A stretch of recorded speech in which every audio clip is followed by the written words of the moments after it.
Olá, o nosso Brasil em Discussão de hoje, temos aqui como convidado o deputado federal Jair Bolsonaro pelo PP do Rio de Janeiro.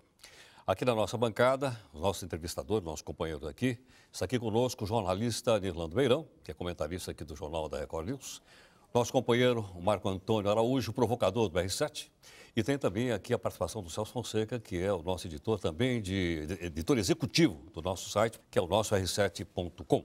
Militar de profissão, Jair Bolsonaro é capitão reservista do Exército. Aos 67 anos, hoje, Bolsonaro é deputado federal pelo PP do Rio de Janeiro.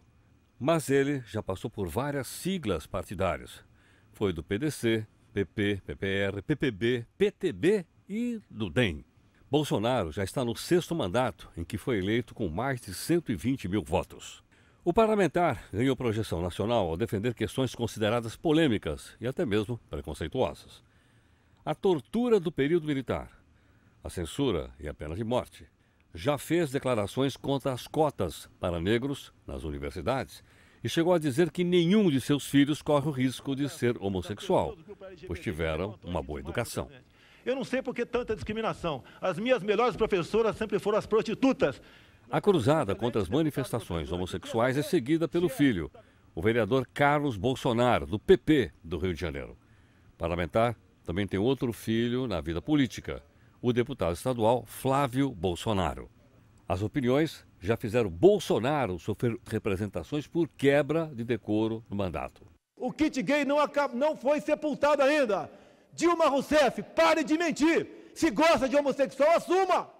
Além das declarações polêmicas, tem projetos que envolvem aumento salarial de militares e permissão para a comercialização do uso de armas de fogo.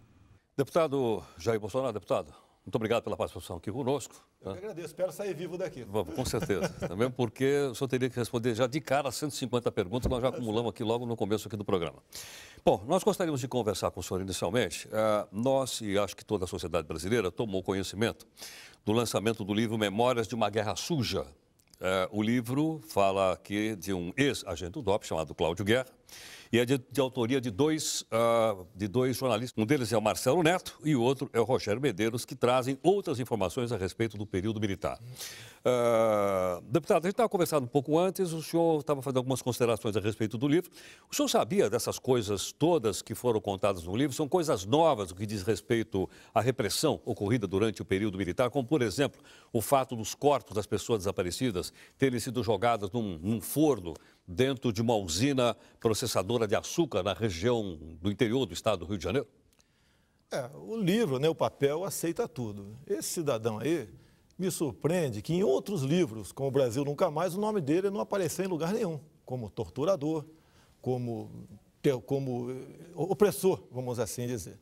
E agora vem ele com essa pompa toda, eu não sei por que a mídia dá tanto espaço para ele, e não vou nem falar do passado dele. O próprio filho do Fleury disse que a mãe dele estava no barco naquele momento que ele sofreu um acidente. Ele não foi assassinado, como diz aqui o livro? Mas o próprio filho disse que a mãe estava do lado, a meio metro dele, e não aconteceu isso daí. E quando ele fala em incinerar corpos, né, lembrando aí os fornos de micro-ondas da democracia hoje em dia, que é muito comum lá no Rio de Janeiro, ele aponta pessoas que morreram que não tem como você buscar vestígio que teria morrido ou não. Agora, a vida pregressa dele, depois do presidente Figueiredo, inclusive, deixa a desejar. Não apenas por ter executado a própria esposa e a cunhada, né, ter participado de tráfico de armas, assassinatos, roubos. E ele diz agora que encontrou Deus. Foi a segunda vez que ele encontrou Deus, Heródoto. Na primeira vez, ele roubou o dízimo da igreja. Então, é uma pessoa que não tem qualquer credibilidade, porque até não... O senhor quer dizer, então, que o que ele está contando aqui no livro não é verdade? Eu acredito que não. Não, até porque não. Por que só agora? Por que tantos anos depois? Encontrou Deus agora? Ou ele está querendo se arrumar, querer uma bolsa ditadura, algo parecido com uma bolsa ditadura para... Em remorso, deputado? Existe remorso, sim, acredito em remorso, mas não acredito nesse cara que ele está falando. Que remorso? Diz ele que participou de séries de arbitrariedade durante o período militar. Após isso, executou a própria esposa, a cunhada, etc, etc, etc. Tem um bom perfil, então, né? É um bom perfil. Para ter presenciado isso. Bom perfil dele, tá? Bom perfil de bandido. Ele está querendo algum benesse de algum lugar. Quer dizer, ele levanta alguns fatos que independem da interpretação dele. Por exemplo, o episódio do Rio Centro fala da patetada que foi aquele episódio. Quer dizer, os militares resolveram plantar 3 bombas, e ele fala em 3 bombas. Já a notícia de uma primeira bomba que explodiu na casa de força, na época, sabe disso, é um fato notório. A outra bomba explodiu no colo do sargento, de um sargento e de um capitão do Exército, infelizmente, quer dizer, não dá para dizer isso, e teria uma terceira bomba. Bom, eu vejo o senhor defendendo sempre o regime militar, e eu sempre me pergunto, o senhor defende a corporação como um todo, o Exército como um todo. O Exército, aparentemente, tinha um bando de acelerados que atuava à parte da instituição e que o senhor insiste em defender. Quer dizer, o senhor defende essas pessoas que planejaram um atentado brutal para matar adolescentes que estavam numa casa de show no 1º de maio para botar a culpa na esquerda? Olha só, você não pode começar a julgar 64 a partir de 31 de março de 64. Tem que pegar antes, como o Brasil vivia. A imprensa fala tanto, critica tanto a questão de ditadura, né?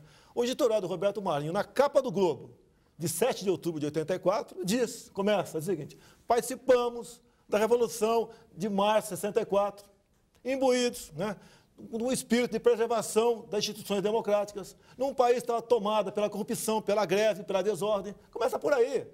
Você pode ver, em 63, o Brizola e Marighella pregavam abertamente fechamento do Congresso e uma nova Assembleia Nacional Constituinte, composta por quem, Heródoto? Camponeses, operários e sargentos. É sempre assim.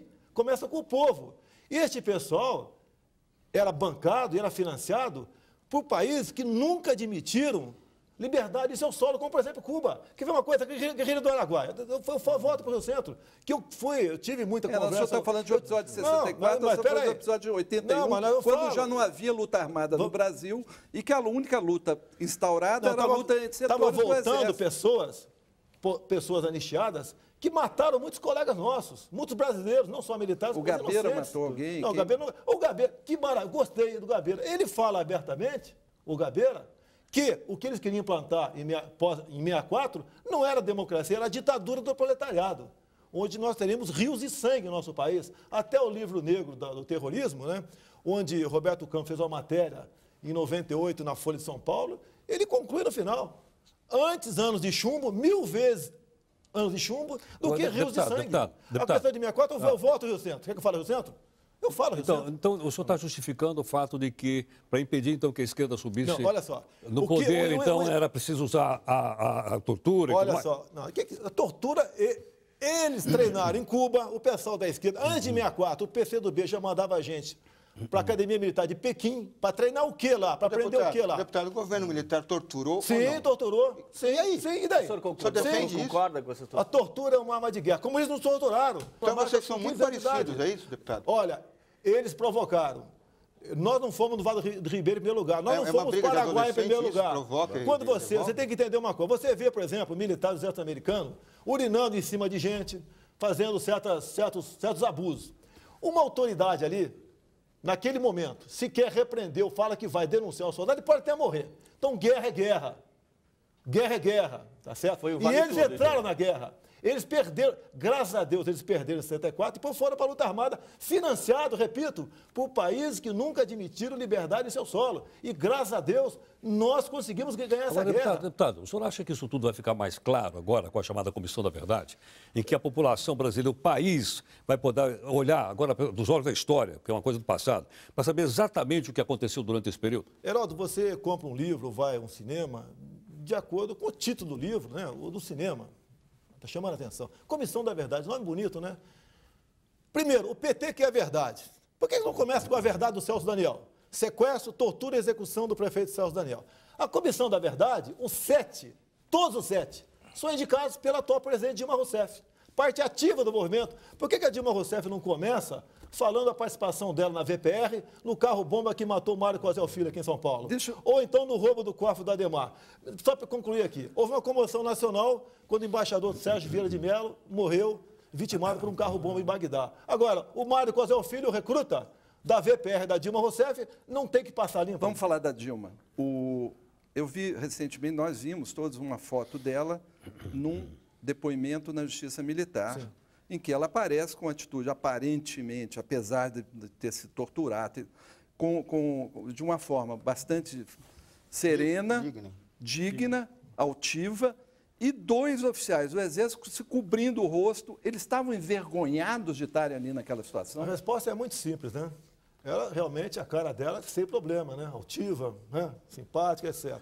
Se fosse uma ditadura, não teria fotografia. Agora, houve a fotografia e a mão na cara era exatamente por um motivo. Porque aquela foto dos jornais, os familiares daqueles militares poderiam sofrer represálias da esquerda que estava em liberdade. Em Cuba teve algum julgamento?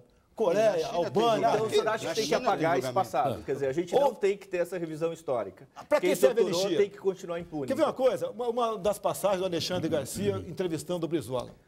Olha, vamos lá, me permita aqui. Então, Você fala... Roberto Marinho, Alexandre Garcia. Não, vamos lá. A dado momento, Alexandre Garcia perguntou para o Brizola o dinheiro que ele recebeu de Fidel Castro para a guerrilha do Caparó. Resposta do Brizola. Ô Alexandre Garcia, a anistia está aí para esquecimento, não vamos tocar nesse assunto, é passado, e botou um ponto final. Eu até tive um arranca-rabo, desculpa o linguajar, baixou um pouquinho o nível aqui, com o Brizola Neto na tribuna. Certa vez ele pegou a tribuna da Câmara, tem 2 anos, porque eu quero denunciar, não sei o quê, os militares torturaram milhões de brasileiros. Eu peguei o microfone.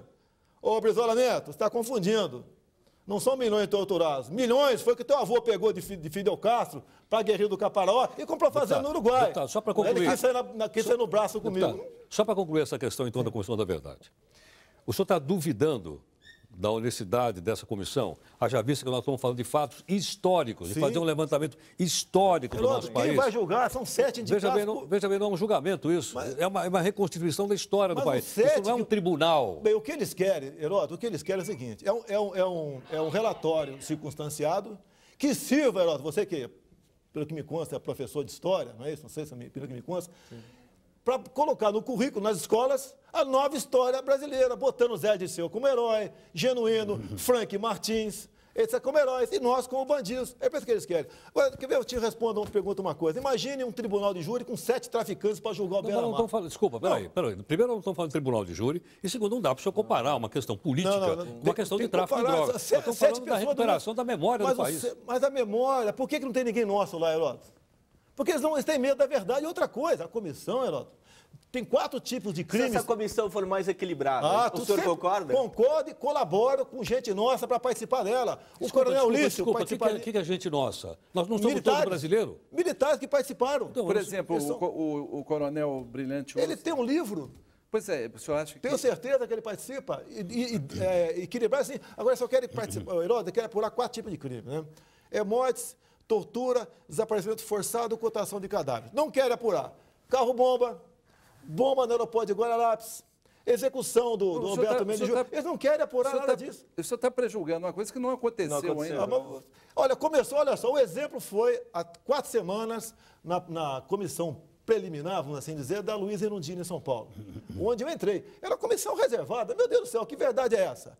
Agora, você vai ouvir agora o que aconteceu lá dentro. Vão me acusar de estar aí vazando informações. Mas você quer a verdade ou não quer?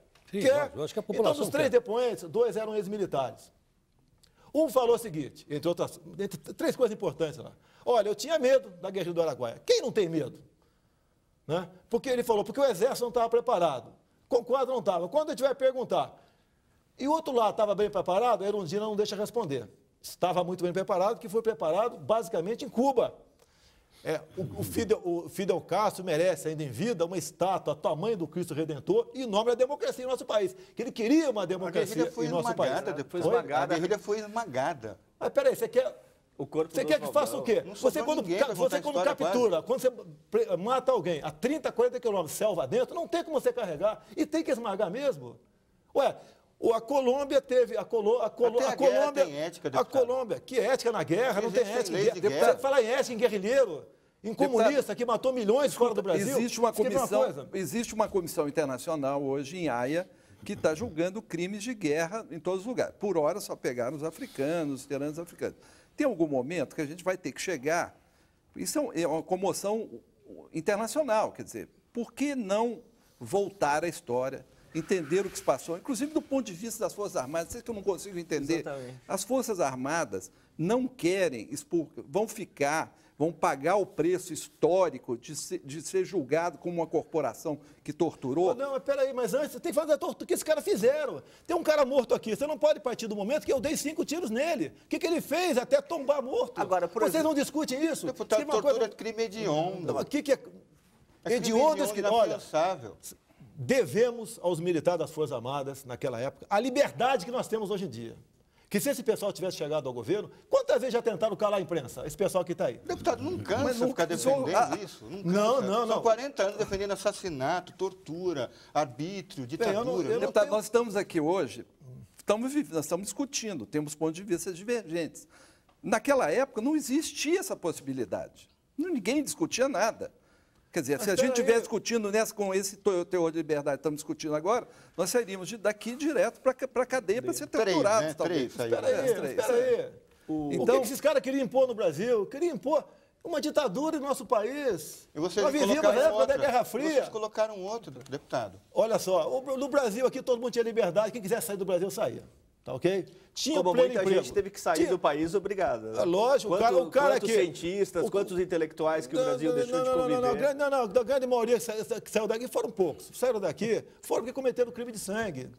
Eles treinavam o que em Cuba, na Albânia, na Coreia? Foram fazer o curso do que lá fora? Você vê uma coisa, a Dilma Rousseff fala muito do Beto, o amigo dela. Ô, Beto, não está aqui, etc. A história é longa, tá ok? Por exemplo, temos foto, a imprensa publicou, de Beto em 62, em Cuba, curtindo férias. Agora, deputado, quem curtia férias em Cuba em 62, se não fosse simpático ao regime? Explica mais uma coisa que está aqui no livro, né? Uma Guerra Suja, e eu acho que o nosso telespectador deve saber. Quando, no período Geisel, o próprio regime militar começou a promover a sua reabertura, houve um setor dentro das Forças Armadas que era contrário a essa abertura e houve até uma história de uma tentativa de golpe de Estado contra o próprio Geisel, que todo mundo sabe. Né? O senhor não acha que seria também bom explicar, dizendo, olha, nesse período os militares estavam querendo abrir, mas havia uma facção de extrema-direita radical dentro do Exército que era contrária à volta à democracia do país? O que acontece é o seguinte, Geraldo, houve um engajamento nosso junto à luta armada. Tá, okay? Perdemos muitos colegas. Deputado, só esclarecer. A partir do momento que você vai vivendo muito isso, você vai perdendo sensibilidade. Mas o governo era militar, o presidente era militar, o ministério era formado por maior parte dos militares, o governo tinha completamente o controle da nação. Como é que a gente justifica a existência dentro das Forças Armadas de um grupo que é contra as Forças Armadas? Sim. Isso não tem explicação. Mas, Eduardo, você quer explicar isso? Como é que... Eduardo, você quer com a Comissão da Verdade apurar a verdade deles, Heródoto.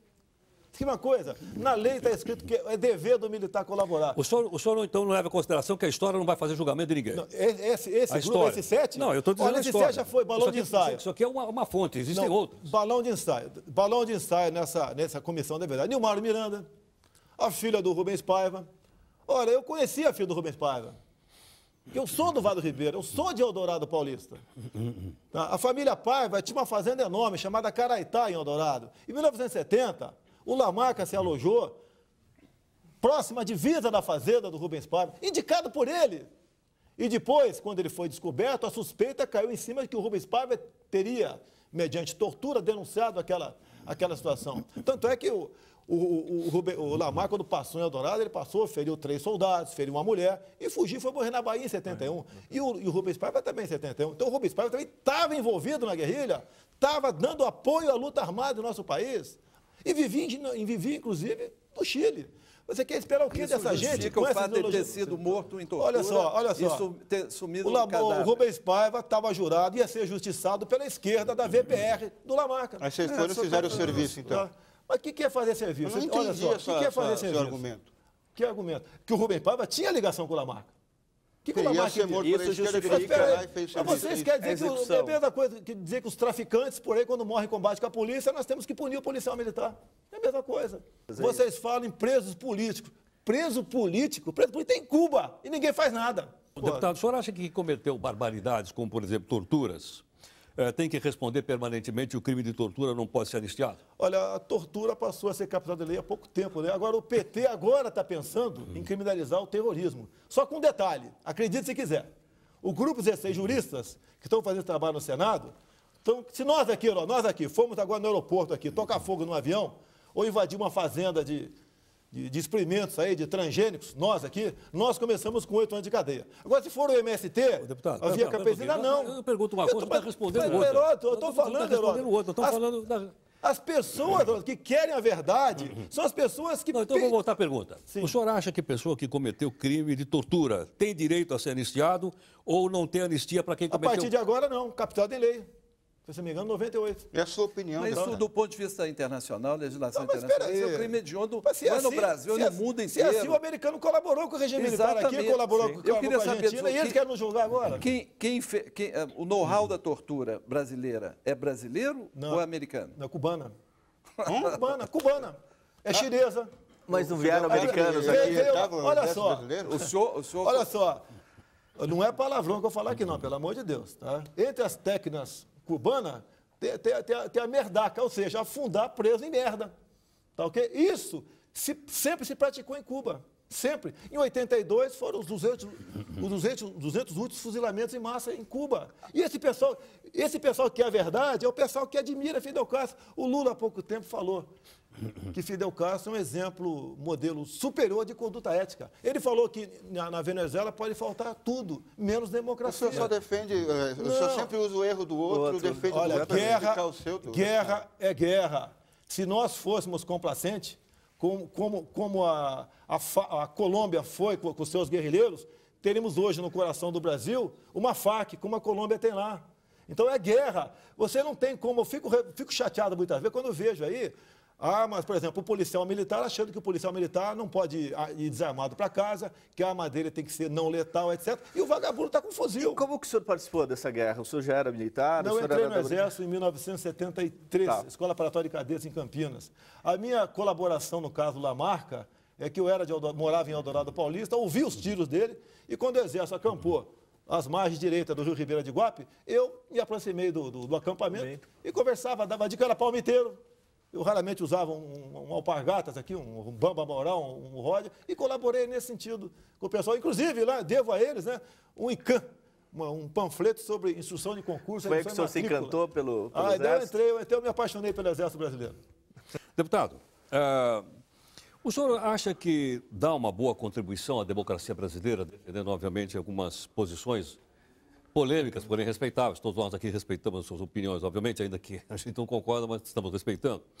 O senhor faz parte de um partido político chamado PP, né, que tem, entre outros militantes, o senhor Paulo Maluf, que também tem uma ligação forte com a ditadura, e tem também pesa contra ele uma série de suspeitas a respeito de malversação de dinheiro público. Né? E, vez por outra, a gente ouve dizer que ele não pode sair do Brasil porque ele está na lista da Interpol.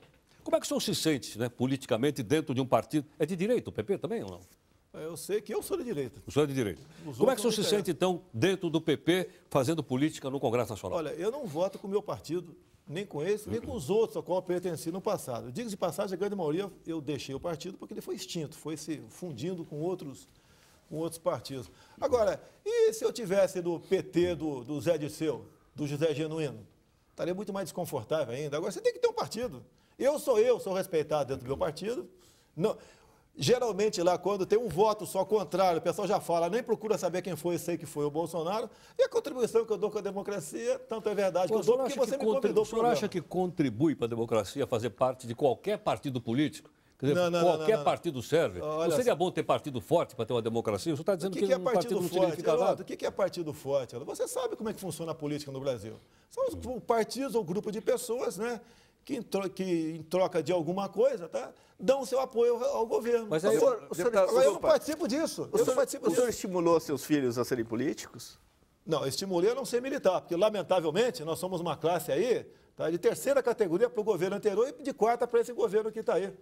Agora, eu lancei um filho meu candidato, foi muito bem votado, não gastou nada, porque quem gastou foi ele. Depois lancei outro que é vereador na capital. O meu terceiro é policial federal.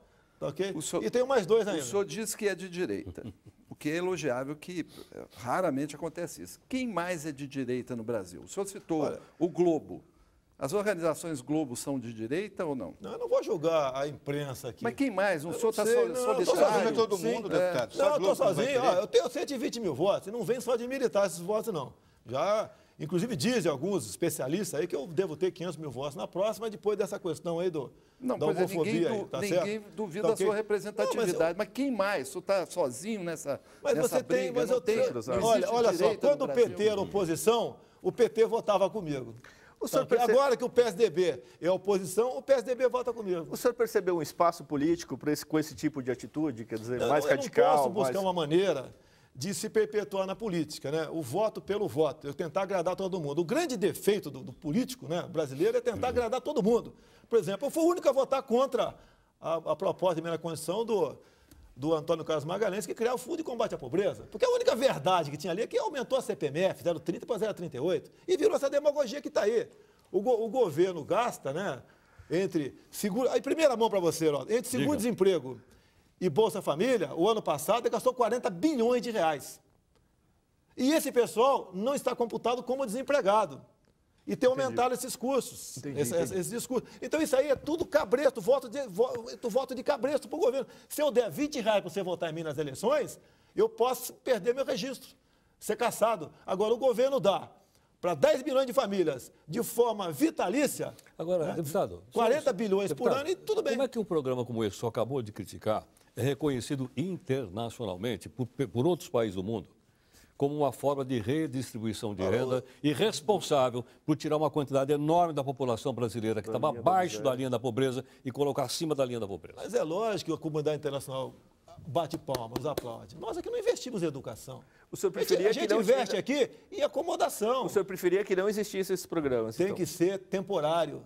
Eu posso te ajudar com o meu amigo por alguns meses para tu sair da miséria, por causa do emprego. E não de forma temporária com o dinheiro dos outros, para te garantir na polícia. Até porque o Lula dizia, quando era oposição, que naquela época o Bolsa Família tinha outro nome, que isso acostumava apenas a pessoa, né, a ociosidade e a votar no PSDB. E a Bolsa Família é uma mentira. Você no Nordeste não consegue uma pessoa para trabalhar na tua casa. Quer dizer, porque se for trabalhar, perde o Bolsa Família. Na sua visão, a economia brasileira é um desastre, está indo mal, não está crescendo emprego, olha só. Não tirou 30 milhões da... Espera aí, não é desemprego, já te falei aqui o desemprego.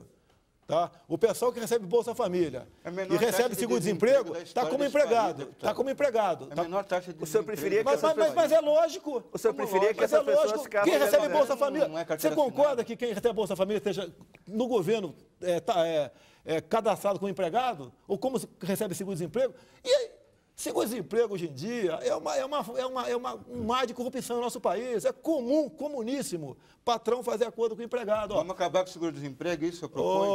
Olha só, é comuníssimo o seguro-desemprego, o patrão fazer um acordo. Ele ganha o seguro-desemprego, trabalha na informalidade, isso é comum. Agora, essa bolha, hoje em dia, em média, cada servidor público deve 4 remunerações a título de empréstimos.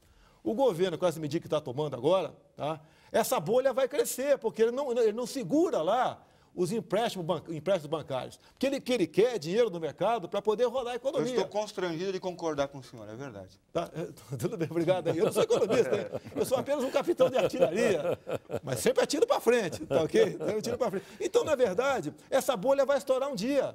Eu até recomendo quem tem dinheiro, compre alguma coisa, compre imóvel, não deixa guardado na poupança. Nossa, vai ter problema, vai perder isso aí. Bom, vamos fazer então o intervalo? A gente faz aqui um intervalo nesse nosso programa de hoje. Hoje o nosso entrevistado aqui é o deputado Jair Bolsonaro. E nós voltamos em instantes. Até já.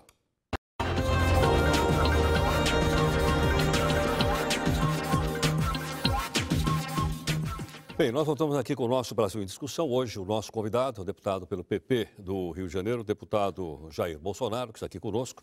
Participa do programa o jornalista Nirlando Beirão, o meu companheiro no Jornal da Record News, e também o nosso provocador, o Marco Antônio Araújo e o Celso Fonseca, ambos do R7.com. Deputado, deixa eu mostrar aqui na nossa tela uma pergunta do Kennedy Moraes para o senhor. Olha aqui, ó. Vamos ver se está aqui, de cima. Ele diz o seguinte, que uma declaração do senhor, o senhor disse que o filho começa a ficar assim meio gayzinho, ele muda o comportamento dele.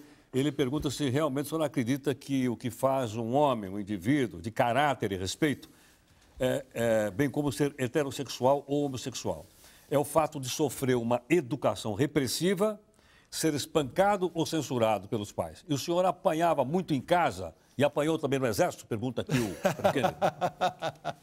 No Exército eu nunca tive esse problema, né? Nem bati, nem apanhei, sem problema nenhum. Olha, assim como você muda o comportamento de um garoto agressivo, você pode mudar o comportamento de um garoto que quer ter certos comportamentos que não estão de acordo com a minha linhagem. Acabou. Você vê, se um garoto começa a andar com quem fuma, com quem cheira maconha, com quem cheira, vai acabar fumando, cheirando. Se começa a andar com só aluno que não quer estudar, vai virar vagabundo. E se começar a andar com homossexuais, com toda certeza, tem tudo para virar homossexual também. Isso se resolve na pancada, é isso? Desculpa. O que é pancada? Tem a lei das palmadas em Brasília agora. Eu segurei a lei das palmadas. Eu entrei com recurso, eu segurei. Aliás, a pergunta do João aqui é sobre eu segurei a lei das palmadas em Brasília. Que moral tem qualquer governo, quem dirá esse que está aí, dizer como eu devo educar meu filho em casa? Ninguém é a favor de espancamento. E sabe quem patrocinou essa proposta inicialmente, o ano passado aqui? A Rainha Silvia da Suécia. Então eu perguntei para a Rainha Silvia, eu não posso dar um tapa na bunda do meu filho de 17 anos de idade porque está cheirando maconha. Agora, na Suécia... Mas 17 já é um rapagão. Na Suécia, a idade penal começa com 15 anos, começa com 15, lá ele vai para a cadeia. Aqui, se eu der um tapa na bunda do meu filho, eu acabo sendo condenado ao afastamento do lar. Agora, para o primeiro mundo, quanto mais tivermos aqui imbecilizados aqui, sem cultura, melhor para eles. Somos um país rico. O senhor é favorável, então, que a putabilidade, a criminalidade, então, do jovem comece abaixo dos 18?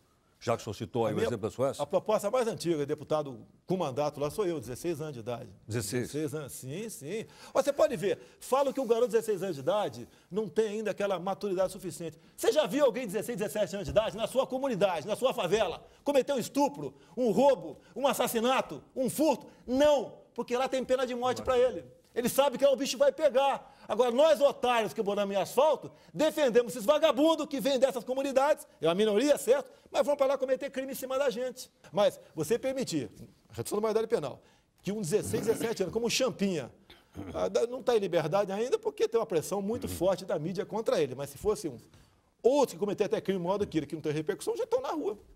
Aí em Brasília agora pegaram um garoto, estava no Camburão algemado, uma semana passada, ele falando, ó, na próxima ele não escapa, ele não conseguiu matar o cara. Na próxima ele não escapa, tem 17 anos. Eles zombam da nossa cara, zombam. E nós temos que acreditar em política de direitos humanos, de recuperar esses marginais. Mas o seu discurso é do ódio, deputado. Não, da realidade. Da vingança. Se você fizer uma pesquisa aqui, no mínimo 85% favorável à redução do maioridade penal. É isso? Tá certo? Mas é o seguinte, você fica com ódio a partir do momento que aquele cometeu um mal para você ou para a tua família, uma filha nossa, uma mãe, uma irmã nossa, não é punido. Todas essas questões que o senhor está lembrando, especialmente em relação à segurança, não são coisas que a gente tem que resolver, então, desenvolvendo melhor o nosso Código Penal, nosso Código de Processo Penal, nossa justiça, nosso poder judiciário. Concorda, se você... Porque aparentemente parece que a gente tem que resolver as coisas pela vingança, pela vendetta. Quer dizer, o sujeito, então, se fosse meu filho, eu matava o cara. O senhor realmente não acredita que possa ter afeto, carinho e amor entre duas pessoas do mesmo sexo? Olha, minha briga nunca foi contra homossexual. Foi no material a ser distribuído nas escolas. Que material? É o material conhecido como kit gay. Heródoto, sem querer, no final de 2010, no dia 23 de novembro de 2010, eu descobri isso dentro da Câmara. Então o senhor respeita... Peguei as fitas. Eu peguei as fitas. Esse material, todo ele agora foi para a Secretaria Nacional de Direitos Humanos. Aqui diz claramente, os livros devem visar a desconstrução da heteronormatividade. Foi criado agora em dezembro, numa grande conferência patrocinada pelo governo federal em Brasília, onde mais de 800 homossexuais ficaram por uma semana decidindo isso lá, entre outras coisas, bolsa de estudo para jovem LGBT, estágio remunerado para eles, primeiro emprego para eles, a criação de república gay, cota para professor homossexual para o ensino fundamental. E sabe quem fez a pesquisa nas escolas para chegar a essa conclusão? Grupos LGBT, conforme publicado em Diário Oficial da União, de meados de 2010. Você sabe qual foi a conclusão mais importante das pesquisas que eles fizeram em 11 capitais, inclusive aqui em São Paulo? Descobriram que existe nas escolas do ensino fundamental que eles mentem quando diz que é segundo grau, porque eu tenho as fitas todas, com imagens deles falando. A questão mais importante que levantaram é que existe mais meninos gays que meninas lésbicas. E eu quero saber, tá? Se o neto de quem está assistindo a televisão, a filha de 10 anos, 8 anos, que está assistindo televisão, como é que chegaram a essa conclusão? Fizeram uma pergunta discreta para o menino, coçaram a cabeça dele, deram um beijinho no cangote dele, ver se ele se arrepiava. Quero saber. E o governo não responde. Deputado, por mais polêmico e de fato mal redigido, eu conheço um pouco o tal do kit, conheço, né? Também. A essência de estar nos parâmetros curriculares, na Lei de Diretrizes e Bases de Educação, é pregar tolerância. É pregar que todas as pessoas aceitem a diferença. Essa é a alma, esse o senhor convive com, o espírito com homossexuais? Desse projeto. O senhor é contra Pode ser que tenha a tolerância? Aqui, eu não sei. Tá ok? Não sei. Tá ok? Mas o senhor não consegue perceber a distância? Desculpa aqui, eu não quero saber se alguém é homossexual que está aqui. Não me interessa isso. O senhor não percebe a distância? Eu acho que se tiver dois bigodudos aqui dentro, vai dar um beijo no motel, na casa dele. Aqui na minha frente, não. Cumprimenta, lava a mão depois. Sem problema nenhum. Deputado, você não tem uma certa obsessão, uma certa não tem obsessão nenhuma. por esse tema? Eles querem dizer que o comportamento deles tem que ser modelo de conduta para todos nós. Não é. Qual pai tem orgulho de ter um filho gay? Não tem. Deputado Bolsonaro, vou falar um pouquinho agora a respeito. Vamos falar da sociedade brasileira como um todo, porque às vezes nós estamos falando no geral, aí o senhor particulariza, né, para determinados casos. Parece que aqueles casos justificam uma conduta geral. Estamos discutindo aí se algumas drogas podem ou não ser não criminalizadas. E temos pessoas, vamos dizer assim, bastante conhecidas, ligadas nesse movimento, não só no Brasil, como internacional, mas no Brasil aqui, o próprio ex-presidente Fernando Henrique Cardoso. Como é que o senhor acha que um assunto como esse deveria ser discutido na sociedade brasileira e no Congresso Nacional, para saber como é que a sociedade deve comportar em relação a drogas como, por exemplo, a maconha? Você faz um plebiscito, me entender, não passa. A droga não faz mal apenas para aquela pessoa. A partir do momento que a pessoa está viciada, ela vai buscar meios de manter o seu vício. E a grande maioria, os meios vai ser onde? Roubos, furtos, e toda a sociedade vai perder com isso aí. O senhor acredita que existam drogas e drogas? Drogas recreativas, drogas mais potentes? Não, eu não tenho mais ou menos homossexual para mim, não, né? Sem querer voltar ao assunto aqui. É uma obsessão, tá certo, é uma obsessão. Não vai ter mais ou menos gay, mais ou menos grávida, você não vai ter. A porta de entrada para todas as drogas é maconha. E o álcool? Olha, eu não sei, eu não bebo. Mas nem isso, não deputado? Não, a minha cota é uma cerveja por mês. Uma tacinha de vinho? De vez em quando, sim. Não bebo, o senhor faria uma lei seca, então, total? Assim, não. Inclusive, essa questão da lei seca, na reforma do Código Penal, querem propor o índice zero. Zero, sabe? Não, pelo amor de Deus. Até um padre pode ser preso após a missa quando toma um gole. Duas vezes concordar com o senhor, eu vou embora. Não pode. E você pode ver que a intenção, né, é igual quando o Código de Trânsito veio à tona aqui, aquela onda toda. A violência continua no trânsito e, basicamente, o quê? A indústria da multa. Heródoto, 90%... Estou perdendo a bicicleta elétrica agora, né? Pois é, lá no Rio, né? Pelo amor de Deus. Você pode ver, quase 90% do que se arrecada com a multagem eletrônica vai para a empresa que expõe aquilo. Onde eu tenho certeza que a maioria dos nossos chefes de executivos estaduais e municipais não são corruptos, tenho certeza absoluta, né? Mas, se quiser, está uma corrupção, o risco zero ser detonado ali, zero. Mas o senhor conhece estudos que provam, são estudos sérios, que provam que a maconha tem fins medicinais. Sim, tem esse. Não é discutível. Nem aí, nem para ajudar a diminuir a dor de uma pessoa. Sim, tudo bem, pode usar para esse fim. Como na guerra você usa, se não me engano. O senhor está fraquejando. Usa morfina, na casa de guerra você usa morfina. É comum, cara, usar isso aí, tem que usar. Deputado, o senhor falou de corrupção. Qual é a sua expectativa para essa CPI que está se esboçando agora? Assim? Olha só, eu acho que o governo, né, o país, tem uma chance ímpar numa CPI. Porque foi quebrado o sigilo de um telefone que, eu não vou dizer imexível, como o Mag aqui, mas ingrampeável. Tá? A certeza daquele grupo Nextel é que aquele telefone era risco zero de grampo. E a partir do momento que você quebra aquele sigilo, você abre todas as ligações que ele fez. Agora, eu não acredito que ela chegue ao bom termo. O que querem agora? Apurar o caso, a vida do Cachoeira. O Cachoeira está resolvido, tudo contra ele foi levantado. Nós temos que ver agora as ramificações dele. E talvez o PT, para atingir o Marconi Perillo, tá certo? Entregue aí, o que é comum por parte da esquerda, né, pela causa, justiçar, entregar aqui a própria sorte, o Agnello lá em Brasília. O senhor viu que citam a imprensa nesse episódio. Sim. Parece que pelo menos um veículo, a revista Veja, usava material grampeado, quer dizer, de certa forma, facilitado por esse personagem do submundo. Desculpa. O senhor gosta... Não, só aí teria uma interferência do Cachoeira em algumas publicações. Isso, de certa forma, pautava o Policarpo. Sim. Isso... Tem que ver, não pode apenas investigar aqui o Policarpo Júnior da Veja, apenas ele, que fez o contato, pelo que me consta aqui. Né? Seria a mesma coisa, caso fosse legalizado, o caso de eu poder, por exemplo, passar por traficante para desbaratar uma coisa dele lá na frente. A imprensa parece que foi nesse caminho. Investiga a imprensa, por que não? Sim. Tá, eu acho justo isso aí, nada mais justo. Agora, o senhor assinaria a convocação do Roberto Tivita para a CPI? Oi? O senhor assinaria a convocação? Olha, eu assinei a CPI do Cachoeiro. Tá? O meu filho, por exemplo... Mas a pergunta é bem específica e faz muito sentido. Não tem problema nenhum, acho que tem problema nenhum. Quem não deve, vai lá e fala. Tá, okay? Agora, com toda certeza, os contatos com a Veja estão aqui nesse sigilo telefônico. Se ele falou em momentos outros, no ano passado, por exemplo, tantas vezes, etc., como, por exemplo, tem mais de 3 ligações do Demóstenes do Cachoeira, comprova que tinha algo mais além do que estava acontecendo. O senhor concorda que uma revista use material de um araponga, por exemplo, para produzir conteúdo editorial, por exemplo? Olha, olha só, teve o caso do contra-cheque do Caseiro. Do Palocci. Do Palocci, do palmeirense lá, do Caseiro palmeirense lá. Certo? O problema olha só, a publicação na revista Época, daquele contra-cheque, foi feita pela filha da Mira Leitão. Aí, abafou-se o caso. Abafou-se o caso. Agora, vocês dizem da imprensa que vocês podem preservar o sigilo da fonte. Eu já fui usado como fonte no passado, respondi processo. Tá ok? Tudo bem, regra do jogo. Agora, eu acho também, por outro lado, para onde chegou, parabéns à revista Veja. Em que sentido? Dispor, abrir, botar esse câncer para fora. A CPI do Cachoeira não fez parte de nenhuma grande reportagem da revista Veja. No auge da CPI do Cachoeira, agora a capa era sobre o mensalão. Olha que coisa mais extemporânea. Tudo bem. Então, e o Santos Sudário também, né? Aí, tudo bem, tá ok? Mas veio à tona esse caso, né? Veio à tona. Né?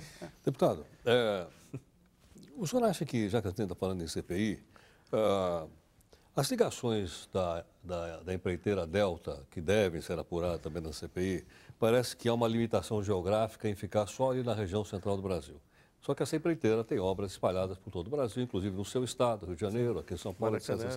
Na sua opinião, deveria ser aberta para todo mundo? Ou seja, deveríamos chamar, por exemplo, o governador do Rio de Janeiro, Sérgio Cabral, para explicar aquelas fotos dele lá com o dono da Delta?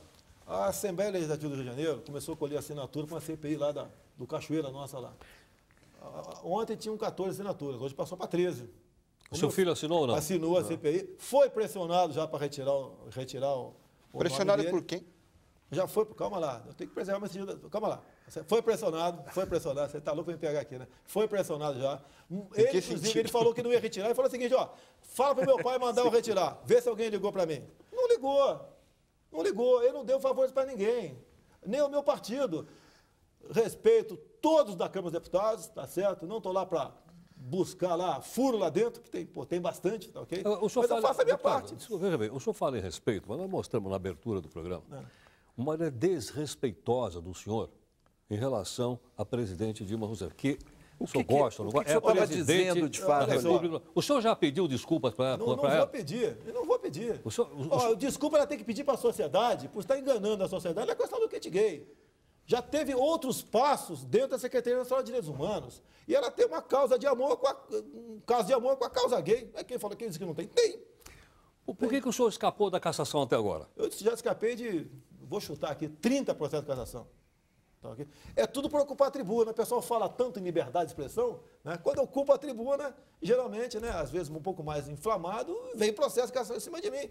Eu não vou deixar de falar. Pô, inclusive, certa vez, né, estava tão pesado, quando eu bati no Fernando Henrique Cardoso, tinha que fuzilar 30 mil corruptos, a começar com o FHC, quando ele privatizou a Vada do Rio Doce, queria que eu pedisse desculpa para me livrar do processo de cassação. Deputado, você não acha que há uma diferença entre falar sobre questões políticas de um governante e falar a respeito da sua personalidade? Não, ou seja, pode dizer que o personante, que ele não é competente, mas você vai e ataca a figura da pessoa? Não é figura, quer dizer, ao invés da gente fazer política, a gente faz uma retaliação, como o senhor fez, nós mostramos aí no começo da matéria. No meu entender, não foi. O momento exige isso. A agressão à família brasileira é incomensurável, E alguém tem que chamar a atenção. Que se não chamar... se eu não tivesse esse comportamento, eu não estaria no teu programa. Eu não faço isso para estar aqui. Tá, mas eu sou chamada porque ou vocês querem tirar um leite de mim, a presidente Dilma tem uma filha. Se o senhor fosse filho da presidente Dilma, o que o senhor faria com um deputado que tratasse ela daquela forma? Peraí. Pelo amor de Deus, olha só, o crime que ela está cometendo ainda na questão do material homoafetivo nas escolas Merecia chamar atenção. Eu passei 6 meses apanhando na Câmara nessa questão do kit gay. Depois a bancada evangélica entrou na briga. Se não fosse a bancada evangélica, não teríamos ganho essa guerra. Não teríamos ganho. O senhor se sente legitimado a falar pela família brasileira? O senhor se julga um porta-voz da família brasileira? Tem cara que me detesta, tem cara que quer me fuzilar, tá certo? Agora, eu sou eu, você sabe quem eu sou. Eu não mudo. Se for o governo, o presidente da República for um outro, de outro partido, em 2015, eu não vou ser diferente do que está aqui. Eu quero ser amigo do presidente, não consegui ser até hoje. Eu quero ter um prefeito amigo, um deputado, não consigo ter, lá no Rio de Janeiro, não consigo ter ainda. Agora, eu falo do coração. Se eu não tivesse espontaneidade, não tiver imunidade para falar, eu vou ter para quê? Para buscar ali meandros no orçamento. O senhor acha que falando do jeito que o senhor fala, muitas vezes atacando as pessoas, aí está a sua imunidade, né, e o seu direito de expressão, o senhor acha que o senhor contribui para a democracia com isso? Acredito que sim. O que acontece é o seguinte, é natural do político do Brasil atualmente, é contemporizar. É deixar para lá. Não, o senhor é a direita que saiu do armário. Isso eu reconheço e é um elogio. É um elogio. O senhor fala o que muita gente pensa.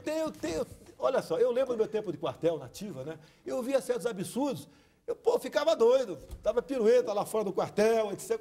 Agora que eu estou em Brasília, eu não vou deixar de botar isso para fora, de buscar uma solução. Quer ver uma coisa? Olha uma coisa que me revolta. Então, aqui uma certa defesa da Dilma Rousseff. Por ocasião das eleições de 2010, ela mandou uma carta aos comandantes militares, dizendo que ia manter a política de reposição salarial dos militares. A exemplo do Lula. A imprensa noticiou isso aí. Eu tenho a original da cópia dessa carta. Qual reajuste para os militares do ano passado? 0. Qual reajuste desse ano? 0. E agora, semana passada, o Celso Amorim esteve lá no Senado, e o senador do Paraná, fugiu o nome dele aqui. Requião? Foi Requião? Não, foi o Álvaro Dias. Questionou o ministro seguinte: ministro Celso Amorim, estamos fazendo um concurso para o Senado. Salário inicial, R$19 mil. Algum dos seus comandantes de força, 4 estrelas que estão aí, ganham mais do que isso depois de 50 anos de serviço? Ele ficou quieto. O Exército Brasileiro está sucateado? Olha, se você precisar, alguns podem falar que ainda bem, né? Se precisar, por exemplo, a Brigada Paraquedista, que é a nossa tropa móvel, sair de lá para ir para Porto Alegre, para São Paulo, para Brasília, não é nem a Brigada Paraquedista. A Aeronáutica não tem aviões para isso. Para deslocar 2.000 homens, não tem avião para isso. Se você precisar subir, por exemplo, para a Serra das Araras, do Rio de Janeiro, com a 9ª Brigada de Infantaria lá da Vila Militar, metade das viaturas ficam lá na Serra das Araras. Por quê? Mais da metade das nossas viaturas tem mais de 25 anos de uso. Algumas são até da Segunda Guerra Mundial. A nossa marinha também, pobre marinha do Brasil. O senhor foi a favor da decisão do presidente Lula de mandar aquela tropa brasileira para o Haiti ou não? No primeiro momento, não fui favorável. Por quê? Virou por quê? É o interesse político dele, pessoal dele. O senhor não acha que é uma causa nobre? Olha só, virou aqui uma eternidade. Virou uma eternidade. Interesse por causa de uma vaga do Conselho de Segurança da ONU. Sim, faz tudo isso em cima de uma vaga, inclusive, você pode ver. Na guerra do Iraque, né, os 5 que têm poder de veto, a França falou não. E eles invadiram. O Brasil quer uma cadeira lá para servir cafezinho? Para botar alguém nosso para servir cafezinho para eles? Com essas forças armadas que nós temos aqui, não vale a pena o patriotismo, o heroísmo e a dedicação dos militares. Quer saber de uma coisa? Sabe quantos capitães e tenentes pediram baixa em março desse ano? 37. Em abril, 27. A média esse ano vai passar de 300. Dos últimos 4 anos, 200. O senhor não acha que melhoraria isso se houvesse a substituição do alistamento obrigatório por um alistamento voluntário, como existe em outros países do mundo? Olha só, hoje em dia, praticamente quem serve é voluntário. O alistamento é um controle. Eu acho que o alistamento podia ser fazer até para as mulheres, porque você vai ter uma fotografia real da nossa população. Quando eu falo, eu tenho uma proposta lá em Brasília que visa a paternidade, né, responsável, que alguns chamam de controle da natalidade. Nós crescemos, Heraldo, 3 milhões de habitantes por ano. E eu falo com isso por quê? Você tem esse dado em cima do alistamento militar. O ano passado foram 1.600.000 moleques, garotos, que se alistaram no serviço militar. Então, multiplica por 2, tira os mortos, dá mais ou menos 3 milhões de habitantes por ano. Nós não temos como dar vazão a esse tanto de gente no nosso país. Se você for levar em conta que cada um de nós produz 900 gramas de lixo por dia, são 180 milhões de quilos de lixo por dia. Falta aterro sanitário, São Paulo, água potável, circulação, poluição. Vai chegar um ponto, tá, que nós vamos para o fundo do buraco. Vai virar aqui uma terra de ninguém. Deputado, quanto as Forças Armadas consomem, já que o senhor falou que a situação do material é precária, mas vamos dizer quanto as Forças Armadas consomem do nosso PIB? Olha só. Somando os inativos, Olha que só, são muitos. A folha total de nativos... Folha total, quanto é que nós gastamos por ano? Folha total de nativos, pensionistas, ex-combatentes e os ativos, 45 bilhões de reais. 45 bilhões, que é o déficit da Previdência Social. É, mais ou menos assim. 45 bilhões. Isso está incluído também as filhas dos militares que recebem aquela pensão? Eu te respondo da filha numa boa. Tá? Em 1960... O senhor não acha que... Não, eu sei como você... Eu vou te responder, você nem perguntar, eu vou te responder. Em 1960, o pecúlio era nosso. Nós criamos esse fundo e nós administrávamos esse fundo. E o governo resolveu fazer o quê? Viu aquele montante, aquele volume de dinheiro e falou, me dá essa grana aí que eu pago as suas filhas. E assim foi feito. E nós descontávamos naquela época 2 dias do soldo da nossa remuneração. Foi o governo militar, hein? Hoje em dia... Foi o governo militar. Não. Foi no governo militar. Não, 1960. Não, foi em 60. O pecúlio 2 dias de soldo anual. Não, por mês. Por mês. 2 dias do soldo. Hoje em dia, nós descontamos 9% da remuneração bruta. Então, que aumentou drasticamente o desconto. Agora, a pensão da filha, o Heroto, acabou em 2000, com a MP 2215, que não foi votada até hoje. O Congresso está indo para o 12º ano sem votar uma medida provisória, que esculhambou a nossa Previdência. Acabou com a pensão da filha, justo, a partir daquele momento não tem mais. Mas esculhambou a nossa. Tanto é que o reflexo dessa MP são as evasões. E eu não tenho o número de praças que vão embora via concurso público ou pré-demissão todo ano, porque não é publicado. Os 45 bilhões que o senhor falou é apenas para manutenção das Forças Armadas. Não, manutenção não.